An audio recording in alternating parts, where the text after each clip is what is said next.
नमस्कार, मैं हूं आलोक त्रिपाठी और आज हम बात करेंगे पसमानदा मुस्लिम समाज पर।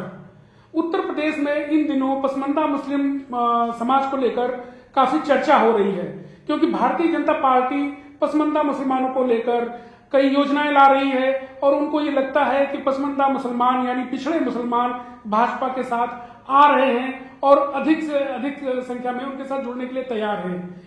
इस विषय को लेकर हमारे पक्ष और विपक्ष के लिए दो मेहमान स्टूडियो में मौजूद हैं। इनमें से एक जो इलियास मंसूरी जी हैं, ये भाजपा के पक्ष को रखेंगे और उनको कैसे लगता है कि पसमानदा मुसलमानों का हित भाजपा के साथ जाने में है। दूसरे हमारे मेहमान हैं एडवोकेट मोहम्मद शोएब सिद्दीकी जी, ये अपना पक्ष रखेंगे और बताएंगे कि पसमानदा मुसलमानों का हित कैसे भाजपा के अलग रहने में है। तो मैं शुरुआत करूंगा सबसे पहले इलियास मंसूरी जी से। इलियास जी, कैसे आपको लगता है कि जो मुसलमानों के हित हैं और पसमानदा मुसलमानों के हित हैं, ये अलग अलग कैसे हैं और भाजपा के साथ जाने में कैसे आपकी भलाई है? मैं आपको बताना चाहूँगा कि जब से भारत के प्रधानमंत्री श्री आदरणीय नरेंद्र मोदी जी ने हैदराबाद की बैठक में पसमानदा मुसलमानों को जोड़ने की जो बात कही, उससे पसमानदा मुसलमानों में एक नई ऊर्जा का संचार हुआ। आज़ादी के बाद से अब तक जितनी भी सरकारें रहीं, मैं किसी सरकार का नाम नहीं बताना चाहता, ना मैं लेना चाहता हूँ, उन लोगों ने कभी पिछड़े मुसलमानों के बारे में सोचा ही नहीं। और अगर उनके अंदर ये सोच होती है, मैं तो पिछड़े मुसलमानों की बात कर रहा हूँ, उन्होंने मुसलमानों के बारे ही में नहीं सोचा। मुसलमान जो आज़ादी के वक्त 32 से 33 और 34% हुआ करते थे सरकारी नौकरियों में, आज उन सरकारों ने उठा करके हम मुसलमानों को ला करके 0 से 2% तक पहुँचा दिया। इसके आगे मुसलमानों के बदतर हालात का जिक्र क्या किया जाए। अभी पिछले चुनाव में आप देख लीजिए, इन दो चुनाव में किसी ने मुसलमानों का नाम तक लेना नहीं पसंद किया। उनका हमेशा ये रोल रहता था कि मुसलमानों का वोट नाम लेंगे तो हिंदू खिसक जाएगा। जबकि मैं एहसान मानता हूं कि उन्होंने एक बार ही सही पसमानदा मुसलमानों का नाम लेकर के पूरे भारत में पिछड़े मुसलमानों का नाम का चर्चा, आज सिर्फ जिसको हम पिछले 15 सालों से मुसलमानों में जिक्र कर रहे थे कि पसमानदा पसमानदा पसमानदा, लोग जुड़ने के लिए तैयार नहीं हो रहे थे, लोग संगठित नहीं हो रहे थे। आज पसमानदा मुस्लिम समाज के नाम से जब से प्रधानमंत्री जी ने नाम लिया है, नहीं मालूम कितने संगठन बरसाती मेढक की तरह वजूद में आ गए। जबकि हम 15 सालों से इस बात के लिए हम संघर्ष कर रहे थे कि भाई भारतीय संविधान में जहां अल्पसंख्यकों को तमाम तर अधिकार हासिल हैं, वहां पर पिछड़े मुसलमानों को भी ओबीसी का दर्जा हासिल है। 1936 से 1950 तक पिछड़े मुसलमानों में वो जातियां जो हिंदू जातियों में SC ST का दर्जा रखती हैं, आज भी उन्हीं हम पेशा लोगों को 1936 से 1950 तक आरक्षण मिलता रहा। 10 अगस्त 1950 को भारतीय संविधान में खुर्द-बुर्द किया गया। अब एक प्रस्ताव ला करके, राष्ट्रपति अध्यादेश ला करके ये कह करके कि भाई मुसलमानों में कोई छुआछूत नहीं, कोई छोटा बड़ा नहीं है। मैं मानता हूं इस्लाम में कोई जात पात नहीं है, कोई छोटा बड़ा नहीं है, लेकिन जब आप इस्लाम से बाहर आएंगे, आप सामाजिक स्तर पे जाएंगे, तो मुसलमानों में भी छोटे बड़े की भावना, फकीर, नाई, धोबी, सैयद, शेख, सब लोग अपने अपने अलग अलग राग बजाते हैं। जी जी, मैं आपके पास लौटूंगा। दो महत्वपूर्ण बातें आपने कही हैं, मैं शोएब जी की प्रतिक्रिया इस पर लेना चाहूंगा। एक तो आपने ये कहा कि पिछले चुनाव में, जो 2022 में चुनाव में हुए, मुसलमान जिस पार्टी के साथ सबसे ज्यादा रहते थे, हिमायत करते थे और वोट देते थे, उस पार्टी ने मुसलमानों का नाम भी प्रचार में लेना उचित नहीं समझा। दूसरी बात है कि इस्लाम में भले ही मुसलमानों में कोई भेद ना हो, लेकिन जो समाज है उसमें मुसलमान, जो कहीं ऊंचे मुसलमान और छोटी जात के मुसलमानों में भेद होता है। इसको आप कैसे देखते हैं? देखिए सर, एक बात आप समझ ले, बिल्कुल आपने बहुत सही बात कही है कि मुसलमान तबका जो होता है, जब से आज़ादी से लेकर आज तक उसका इख्तिसाली हो रहा है, चाहे वो कोई हुकूमत हो, चाहे मरकज़ी हुकूमत हो, चाहे रियासती हुकूमत हो। आप देखिए 1857 में जब आज़ादी की जंग छेड़ी गई थी, तो उसमें हिंदू भाइयों के साथ साथ मुसलमान भाइयों का भी खून बहा था, तब मुल्क आज़ाद हुआ था। लेकिन उसके बाद मुसलमान आज़ादी के बाद से जो फीसद रही, वो करते करते आज 0 पे आ गई है, उसमें कोई दो राय नहीं है। मुसलमान ने हमेशा गलती ये करी कि उसका कोई अपना नेता नहीं रहा वजूद में।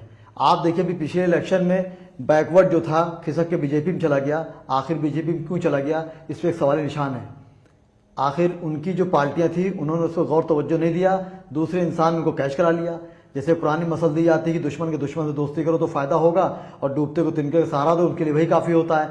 तो जब दलित खिसका तो बीजेपी को मौका मिला, आपने उसको मौका दिया, उन्होंने अपनी तरफ खींच लिया। उसी तरह मुस्लिम का रहा, मुस्लिम जिस पार्टी से बदनाम है उसके लिए जान देती है, लेकिन वही पार्टी जब इक़्तिदार में आती है तो उसी के समुदाय मलाई खाते हैं, ये सब जानते हैं। तो मुस्लिम समुदाय मैं देखता हूँ ज़्यादातर कुर्सी और मेज़ बिछाता रहता, कुछ नहीं है, क्योंकि उसकी वजह यह रही कि उसने कभी अपना एक लीडर नहीं माना। तो बीजेपी को एक मौका मिला, तो मैं समझता हूँ कि बहुत ज़्यादा मुखालफत ना की जाए। हमारे प्रधानमंत्री हों या हमारे मुख्यमंत्री हों, इनका इंटेंशन देखना है कि पसमानदा के लिए अगर इन्होंने आगे हाथ बढ़ाया है तो इसको गलत वे पे ना लेते हुए उन पर निगाह रखनी क्या चाहते हैं। जैसे हैदराबाद में एक बहुत बड़ी बात प्रधानमंत्री जी ने कही, हम उसको वॉच कर रहे हैं।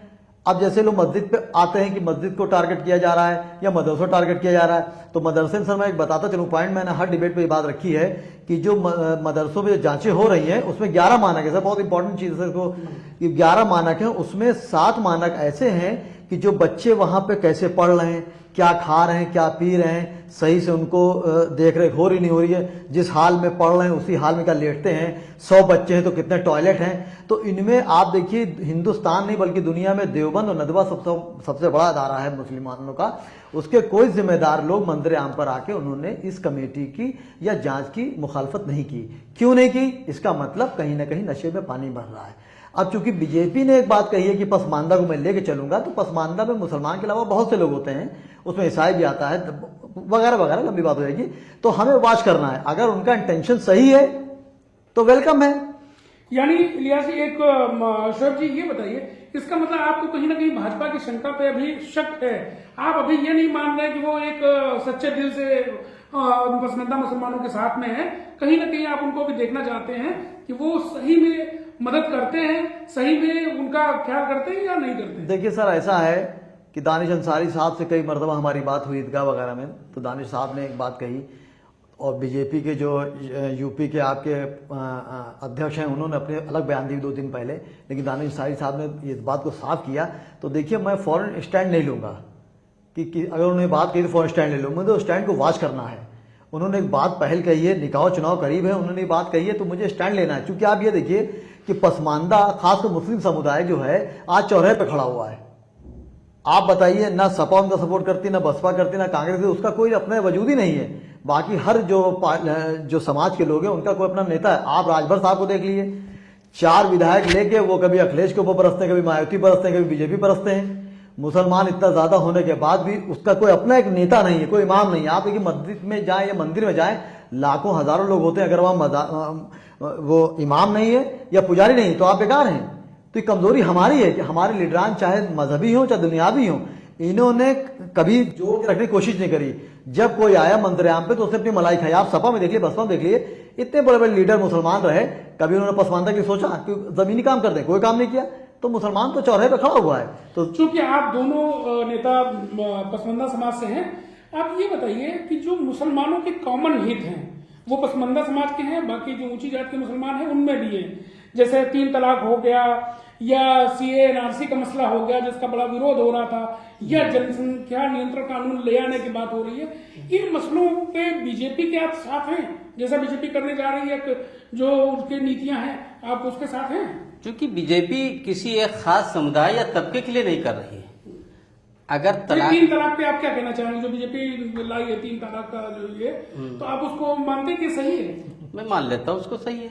इसलिए मान लेता हूँ कि बाज़ मसाइल बाज़ जगह ऐसे हमारे उलमाए कराम और हमारी जो दारुल क़ज़ाएं हैं उनको फैसला करने में नाकाम है, ठीक है। और सही मानों में जो 3 तलाक का मसला है, जो हमारे काज़ी शरा या जो लोग भी निकाह पढ़ाते हैं उनको जहाँ निकाह की फजीलत बयान करते हैं वहाँ तलाक की बुराइयाँ भी उनके सामने रखनी चाहिए। उनको अच्छे से उनको अपनी जिंदगी, शादीशुदा जिंदगी गुजारने का भी तरीका, अगर मान लीजिए हमारा समुदाय, हमारे समाज के लोग कम पढ़े लिखे हैं, तो जो लोग पढ़े लिखे होते हैं उनका ये फर्ज बनता है कि हमारे अपने लोगों को कम से कम उस मौके ही पर सही कुछ तो समझा सकते हैं। हम इसको समझाने में नाकाम हैं। हम अगर निकाह के फवायद बता सकते हैं तो हम तलाक की बुराइयां भी बता सकते हैं। और अगर सर, आप इस पर शेर जी क्या कहेंगे? 3 तलाक का मसला है, बीजेपी तो समर्थन कर रहे हैं कि भाई ये अच्छा मसला है। देखिए सर, ऐसा है, जहाँ तक 3 तलाक की बात है तो हमारे वहाँ आलिमों की ये कमी रही हमेशा कि उन्होंने मंजर आम पे आके आम आवाम से बताया नहीं 3 तलाक होता क्या है। मसला जैसे आप ये देखिए सर कि 4 शादी की बात होती है तो गैर मुस्लिम इस बात को एक मज़ाही अंदाज में भी मंजर आम पे हर जगह कहता है कि मुसलमान तो 4 शादी कर लेता है। आपको मैं बताऊं, कई मेरे हिंदू भाई 2-2 3 शादी करे बैठे हुए हैं और सबको मालूम है। लेकिन हमारे कमी ये है कि जो 4 शादी की शरायत है, आप बताइए कई मुसलमान लखनऊ में हम बता रहे हैं, कई मुसलमान 4 शादी करे बैठे हैं, बताइए, एक शादी में कर नहीं पा रहा है। मतलब कि 4 शादी की शरायत होती हैं कि आप शादी 4 कब कर सकते हैं। और उसमें सबसे इंपॉर्टेंट सर जो बात होती है, मैं हमेशा ये बात कहता हूँ, इस बात को सामने आना भी चाहिए आवाम के, कि आपकी जो पहली बीवी है जब तक वो राजी नहीं होगी, चाहे कोई मसला आ जाए, जब तक वो राजी नहीं होगी जब तक आप दूसरी शादी नहीं कर सकते हैं। तो इस चीज को मंजर आम पे हमारे नहीं लाते हैं। तो इस वजह से हमारे वहां अनपढ़ वाली बात ज्यादा बढ़ती चली जा रही है, जिसकी वजह से दूसरे लोग यूज कर ले रहे हैं। हम कह रहे हैं कि आजादी के आज कितने साल हो गए बताइए आप, 2-2 3 नस्लें बदल गई। आखिर ये पसमानदा जो तबका है, खासकर मुस्लिम का है, इनका कोई लीडर क्यों नहीं हुआ दुनियावी रहबरी बताइए, जिसको वो अपनी बात कर सके। अगर किसी मुसलमान पर किसी पे परेशानी आती है तो वो सोचता मैं किससे कहूं, कोई नहीं आता। ये कमजोरी रही, बीजेपी ने उसका फायदा उठाया और इसमें कोई बुरी बात नहीं, मैं उनकी हिमायत की बात नहीं कर रहा हूं, मैं जनरल सी बात बता रहा हूं। उनको मौका मिला, उन्होंने कार्ड खेल दिया, निकाह चुनावों में बात करी, लोग कहते हैं उसमें टिकट नहीं मिले। मैं एक पार्टी के बगैर नाम ये कहना चाहता हूं कि आपने मुस्लिम को टिकट वहां से दिया जहां से उसको जीतना नामुमकिन था, और आपने अपने समुदाय को टिकट वहां से दिया जहां मुसलमान समुदाय का वोट ज्यादा था, और वहां से वो जीते। और जो सीटें निकल के मुसलमान की 35-40 विधायक जो आपके आए हैं, वो अपने बलबूते पर आए हैं। और मेरी उनसे भी शिकायत है कि वो क्यों नहीं आगे मंदिर यहाँ पे मुसलमान की पैरवी करते हैं। अगर हम कह आके मुख्यमंत्री थे, डिप्टी सीएम थे, या इस वक्त मुख्यमंत्री नहीं है, तो वो नहीं बोल रहे, आप नहीं बोल रहे क्या? आप कलमा हो नहीं, आपको मुसलमान तकलीफ नहीं लग रही, आप अपने व्यू रखिए आगे कि ये गलत है या सही है, जिसे मैं रख रहा हूं। ये सब देखिए इख्तिदार की भूख होती है। हम बीजेपी में हैं, बीजेपी ने हमको टिकट नहीं दिया, मैं फट सपा में कूद गया, सपा में रहा, सपा में सीट नहीं मिली, मैं फट से मायावती चला गया। मुझे आवाम से कोई मतलब नहीं है, मुझे सिर्फ इख्तिदार की भूख है, मुझे हुकूमत में रहना है, मुझे मलाई काटना है। इसकी बात बताइए जी, ये कहा जा रहा है कि योगी आदित्यनाथ सरकार के 5.5 साल की सरकार हो गई है जी। ये इस सरकार में ऐसे आरोप लगते रहे, तमाम मुस्लिम नेता और तमाम लोग विपक्षी नेता कहते रहे कि इस सरकार में अपराधियों के खिलाफ जो कार्रवाई हो रही है वो टारगेटेड हो रही है, एक समुदाय को टारगेट करके कार्रवाई की जा रही है। क्या आप इससे सहमत हैं? खास वर्ग वाली बात जो है वो तो मंदिर आम पे सबको दिख रही है क्या है, लेकिन उसमें कई मामले ऐसे आए हैं कि जैसे अगर आप देखिए कि कुछ मामले सामने आए हैं, कुछ लोग को बेले मिली तो उन्होंने थोड़ा सा सीना ताना तो उसको मौका आपने दे दिया। तो आप ऐसा क्यों कर रहे हैं? मेरा कहने का मतलब ये है कि आप ऐसा मौका क्यों दे रहे हैं आप? मतलब आप मानते हैं कि सरकार इसमें भेदभाव कर रही है? अब देखिए सामने तो बात दिख ही रही भेदभाव वाली की है कि नहीं है, लेकिन मैं हमेशा लास्ट टाइम की बात को देखता हूं। जैसे मदरसे में बात आई, आप देखिए उसमें सामने खुल के बात आई कि उसमें बच्चों का इत्तेसाल ज्यादा हो रहा है, जो 11 माना का है। भाई आप जैसे इस मसले पे आप ये कह रहे हैं कि मुसलमानों के साथ भेदभाव कहीं ना कहीं है, जो अपराधियों के खिलाफ सरकार कार्रवाई कर रही है, आप इसको किस तरह से देखते हैं? हमारे वकील साहब सीनियर वकील हैं। अरे नहीं हम तो आप खुद समझिए कि कानून सबके लिए है। अगर आपने गलत किया है तो जाहिर सी बात है कहीं ना कहीं आपकी हिस्ट्री तो पाई जाती है। सरकार कोई बगैर सबूत के कोई कार्रवाई नहीं करती। अगर आपने गलत किया है और आपका इतिहास गलत है, चाहे वो गलत तरीके से बनाया गया हो, आप उसके दोषी हैं और आप मुजरिम हैं। और अगर ऐसे लोगों पे गवर्नमेंट कार्रवाई करती है तो मुझे कोई आपत्ति नहीं है। अच्छा, एक और विषय है जो आजकल बहुत चर्चा में चल रहा है कि सरकार जनसंख्या नियंत्रण पे कानून लेके आने वाली है। संघ ने इस विषय को उठाया था अभी। तो अगर ये कानून लेके आती है तो आप बीजेपी की हिमायत करेंगे तब भी?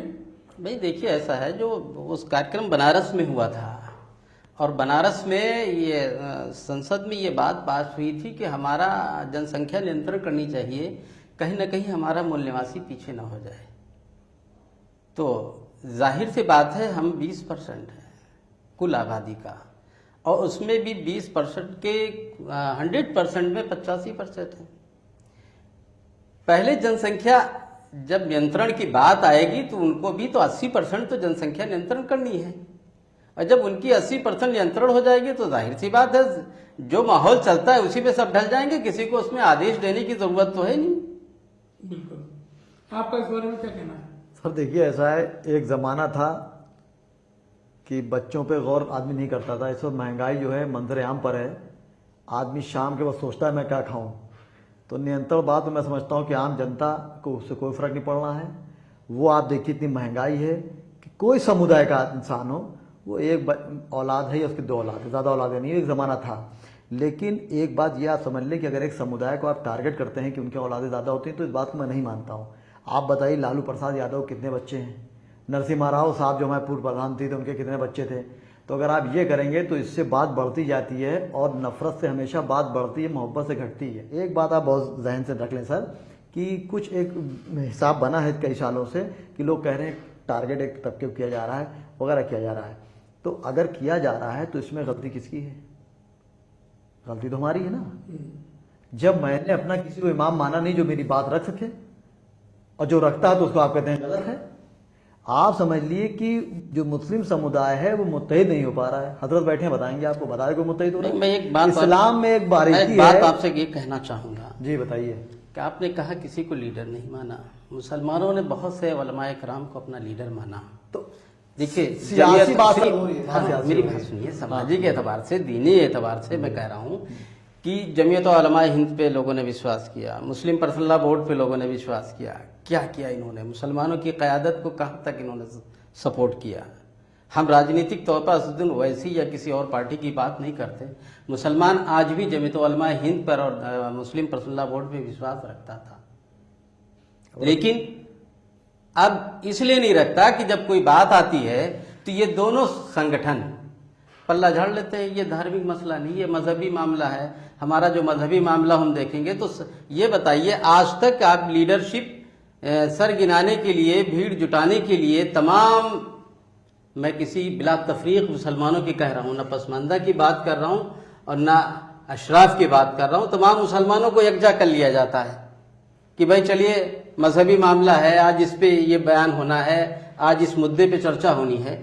आखिर मैं ये कहना चाहूँगा कि आखिर इन लोगों को अब तक मुसलमानों की भागीदारी दिलाने की भी बात तो होनी चाहिए। क़यादत तो इन्हीं के पास थी। पहले यह था कि अब्दुल्ला बुखारी साहब बैठ के वहाँ से चांद का भी ऐलान करते थे तो लोग नमाज ईद मनाते थे, और कभी वो भी किसी पार्टी की हिमायत का ऐलान करते थे, कभी किसी के नाम से हिमायत का ऐलान होता था। मुसलमानों ने भरपूर अपने उलमा पर भरोसा किया, लेकिन इन लोगों ने अपना वकार बाकी नहीं रखा। आज मुसलमानों के अंदर जागरूकता चाहे थोड़ी ही सही उस तबके के अंदर भी आ गई है जो आज गांव में रहता है। वो भी कहता है कि हमको इस हुकूमत में या किसी भी हुकूमत में भागीदार बनाना चाहिए। इसलिए कि देखिए, बीजेपी ने सारे लोगों को, धोबी समाज को, नाई समाज को और तमाम जितने भी हिंदू समाज की छोटी छोटी जातियां हैं, इनकी नेताओं को शामिल करके कहीं ना कहीं एडजस्ट कर लिया। धोबी समाज, हमारे मुस्लिम समाज की लीडरशिप की बात करते हैं, बताइए लीडरशिप बीजेपी ने धोबी समाज को शामिल किया, गुलाबोदेवी को बना दिया। आज मैं कहता हूँ ठीक है, राज्य मंत्री बनाया या कैबिनेट मंत्री बनाया, उनको सम्मान दिया, आज उनका समाज सीना चौड़ा करके घूम रहा है। बिल्कुल बिल्कुल, है ना? क्या कहेंगे आप उनकी इस बात पे? और देखिए, ये उपेक्षा तो हुई है, ठीक है, ये मौजू जो है वो तो दूसरे रूप में चला गया। देखिए, मुसलमान जहाँ तक इन्होंने बात कही है बिल्कुल सही है कि मुसलमान, जाहिर सी बात है, अगर जिनको उन्होंने फेथ की आंख बंद करके, तो अगर आलिम दीन उस दौर के थे वो नहीं गज्जा कर पाए, तो आप बताइए 20-25 साल से आती जो सियासी पार्टी, उन्होंने भी तो इक्तिसाल मुसलमान का किया, सब करते रहे। और जहाँ तक आप एक पार्टी की बात कर रहे हैं, तो मेरा ये यहाँ पर ये कहना है कि किस पार्टी ने मुसलमानों को जगह दिया, बता दिए, एक नाम आप बता दीजिए, बताइए आप नाम नहीं बता पाएंगे आप? क्यों नहीं? अब मैंने एग्जाम्पल दिया ना, देखिए, बीजेपी ने देखिए, एक दानिश आजाद अंसारी को देखिए, पसमानदा के देखिए, नाम, बीजेपी भले उसने अपने आदमी को दिया, मैं ये नहीं कहता हम मुसलमान को दिया, अपने आम मुसलमान की तो बात है उसी समाज का। देखिए, उन्होंने देखिए पसमानदा समाज से, पसमानदा समाज, देखिए डॉक्टर APJ अब्दुल कलाम साहब इतना बड़ा हिंदुस्तान में नाम है, वो राष्ट्रपति बीजेपी ने बनाया। वो भी पसमानदा थे। शहनवाज, वो तो पसमानदा चल ही रहा है, उसमें कहने बात ही नहीं है। शहनवाज हुसैन को देख लिए, मुख्तार अब्बास देख लिए, दानिश अंसारी देख लिए, बस अभी आप देख लिए मोहसिन रजा साहब को देख लिए जी। देखिए ये सब मौके आपने क्यों दिए, मेरा कहना मतलब ये है, ये मौके हमें दिए, मैंने दिए। तो आप जब ये काम करेंगे, आपको एक बात समझ ली, आपको अपना लीडर एक बनाना पड़ेगा जो आपकी बात कहीं रख सके। 2024 में लोकसभा चुनाव होने वाले हैं, क्या लगता है कि इस बार पसमानदा समाज का क्या रुख होगा? क्या भारतीय जनता पार्टी के साथ जाएगा? देखिए अभी तो उनके सिर्फ बयानात हैं, ठीक है। हमारा और पसमानदा मुस्लिम समाज का ये कहना है कि अब तक आज़ादी के 75 साल बीत गए, किसी ने कुछ नहीं किया। यदि आप करना चाहते हैं, मुसलमानों के आप हितैषी बने हैं, तो आप कुछ ज़मीनी स्तर पे काम करके दिखाएं। जब ज़मीनी स्तर पे काम होगा तो मेरे और वकील साहब के बगैर किए मुसलमान बीजेपी को समर्थन करेगा। और अगर कुछ नहीं करते हैं तो भाई साहब ये मुसलमान अब वो 75 साल पहले वाला नहीं रहा कि जो उलमा के और कायदीन के कहने के हिसाब से कि कांग्रेस को वोट दे दो, बीजेपी को वोट दे दो, बसपा को वोट दे दो, सपा को दे दो। 2024 में क्या देखिए सर, ऐसा है जो आने वाले कल के मसाइल है, सोचिए उस कल से क्या मिलेगा किसी को जो कल गया। जो बेसिकली जंग है आम आवाम की, हर समुदाय की, वो है बेरोजगारी की, मेडिकल लाइन की, और जो नौजवान बेरोजगार घूम रहा है हर समुदाय का, उसकी मेन बुनियाद ये है। जो हुकूमत इस पे ध्यान देगी, मौजूदा इक़्तिदार में जो हुकूमत है और जो उम्मीद लगाए बैठे हैं कि मैं आऊँगा, अगर उन्होंने इस पे काम किया तो होगा। और मैं खुद चाहता हूँ कि हर समुदाय के लिए काम हो, एक समुदाय के लिए ना हो, सबके लिए हो, क्योंकि सारे जहाँ से अच्छा हिंदुस्तान हमारा, हम बुलबुलें हैं इसकी, गुलसिता हमारा। बहुत बहुत धन्यवाद आप दोनों का इस चर्चा में शामिल होने के लिए। तो इस चर्चा का लबोलुआब यही है कि पसमानदा समाज उम्मीद भरी निगाहों से भारतीय जनता पार्टी की तरफ देख रहा है, लेकिन ये समाज भारतीय जनता पार्टी पर यूं ही विश्वास नहीं करेगा। वो चाहता है कि पहले ये पार्टी उनके लिए कुछ करके दिखाए, तब वो उनके साथ जाएंगे। कैमरामैन विजय के साथ मैं आलोक त्रिपाठी, ईटीवी भारत, लखनऊ।